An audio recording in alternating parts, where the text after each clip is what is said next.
Ya hablamos entonces acerca de su personalidad y acerca de su deidad. Vamos a hablar ahora acerca de los símbolos y las tipologías que se utilizan para referirse al Espíritu Santo y los nombres del Espíritu Santo. Entonces vamos a hablar un poco acerca de los símbolos, los tipos. No vamos a ver todos los símbolos que se utilizan para el Espíritu Santo, pero quizás los más importantes. ¿Qué es un tipo? Un tipo es una ilustración que prefigura la realidad a la que se refiere. ¿Sí? Una ilustración que prefigura la realidad a la que se refiere. Está dando alguna imagen acerca de lo que se está refiriendo. No una imagen completa, pero una imagen que puede darnos cierta idea. Un símbolo es algo real y visible que representa algo invisible, a causa de una relación o asociación entre los dos.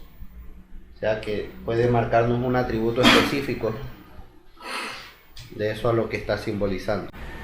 Vamos a ver entonces algunos de los símbolos que han sido utilizados para representar al Espíritu Santo en la palabra de Dios y que los utilizamos nosotros también, ¿no? En la iglesia, en nuestro hablar diario acerca del Espíritu Santo, los seguimos utilizando hoy en día. En primer lugar vamos a hablar acerca del fuego. Mateo 3:11. Juan les dice a su audiencia: aquí yo bautizo en agua, pero viene uno que les va a bautizar en Espíritu Santo y fuego. El fuego es un símbolo del Espíritu Santo. Es un símbolo que se ha utilizado mucho para reflejar al Espíritu Santo. Y tenemos otra imagen acerca del día de Pentecostés, con las lenguas de fuego. El fuego calienta, ilumina, purifica, produce energía, genera poder. También es capaz de consumir lo que es inflamable y de refinar y purificar lo que no puede ser consumido. El fuego era lo que ardía en el altar también, ¿no? En el altar del holocausto, en todos los altares, en el altar de incienso, incluso en el propiciatorio, que era la tapa del arca en el lugar santísimo, había fuego ardiendo ahí y consumía el sacrificio. El pueblo de Israel fue guiado por una columna de fuego en el desierto. Todo eso está en los versículos al final ahí. Entonces, cuando hablamos acerca del Espíritu Santo como fuego, hablamos de su poder transformador, su capacidad de purificar, pero también su capacidad de obrar la ira de Dios, de consumir. El fuego es una forma que tenemos de simbolizar al Espíritu Santo y nos habla de algunos de sus atributos. Y tenemos varios versículos para reforzar eso. Hebreos 12:29, 1 Corintios 3:13, Hechos 2, 3 y 4 del día de Pentecostés, Salmo 66:10, Proverbios 17. Salmo 66:10. Tú nos has probado, oh Dios, nos has purificado como se prueba la plata. Y Proverbios dice más o menos lo mismo. Proverbios 17:3. El crisol prueba la plata y la hornaza el oro, pero el que prueba los corazones es el Señor. Entonces el Espíritu Santo es representado como fuego y de alguna manera algunas de las características del fuego las podemos ver en el Espíritu Santo. Otro simbolismo que quizás es uno de los más utilizados porque justamente tiene relación con su nombre directo es el viento. Tanto en hebreo como en griego la palabra espíritu, neuma y ruach, el ruach hakodesh, el Espíritu Santo. Ambas palabras significan aire o viento, pero también significan espíritu. Aliento, ¿no? Aliento también. Esas son las tres acepciones: aire, viento, aliento o espíritu.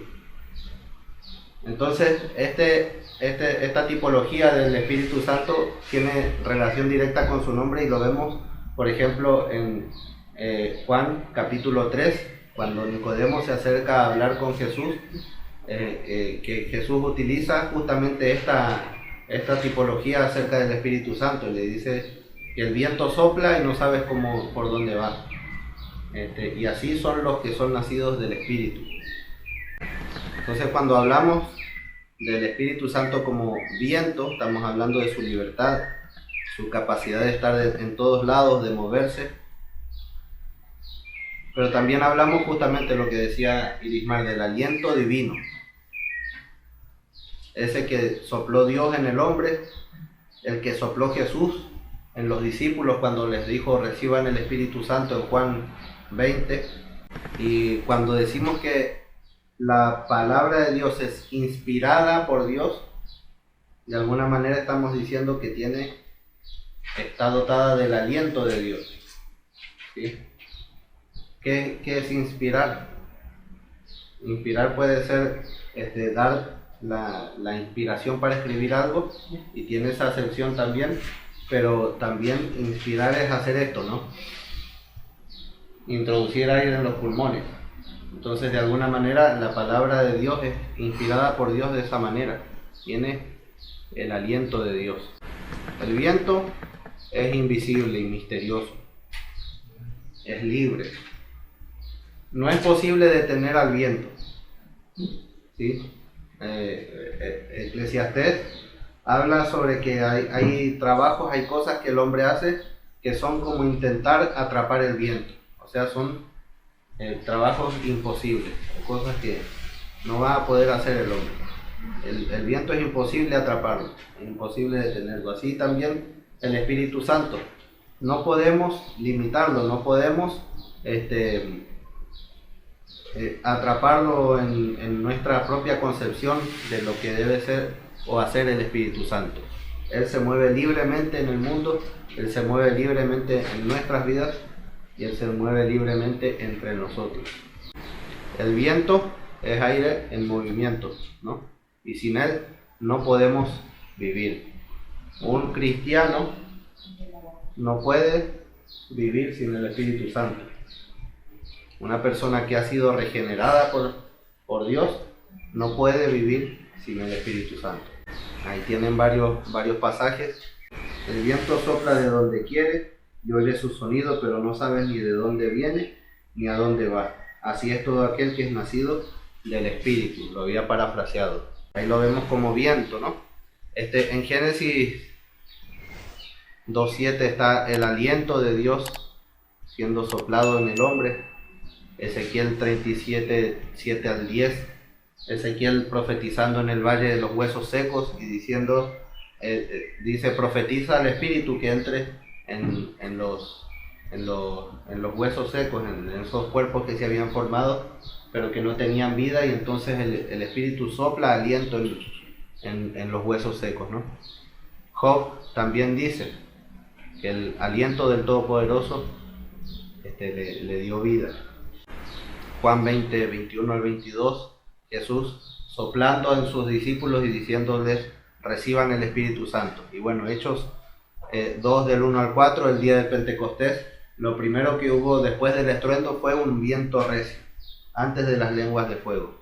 Entonces vemos en cada uno de las simbologías que se refleja un atributo del Espíritu Santo distinto, ¿sí? Y lo podemos ver muy claramente en la palabra de Dios también. El siguiente, el agua. El Espíritu Santo también es simbolizado como agua en la Biblia. Juan capítulo 7, versículo 37 al 39. Pero el último día de la gran fiesta, el último y gran día de la fiesta, Jesús se puso en pie y alzó la voz diciendo, si alguno tiene sed, venga a mí y beba. El que cree en mí, como dice la Escritura, ríos de agua viva correrán en su interior. Y Juan aclara, esto dijo acerca del Espíritu que habían de recibir los que creyeran en él.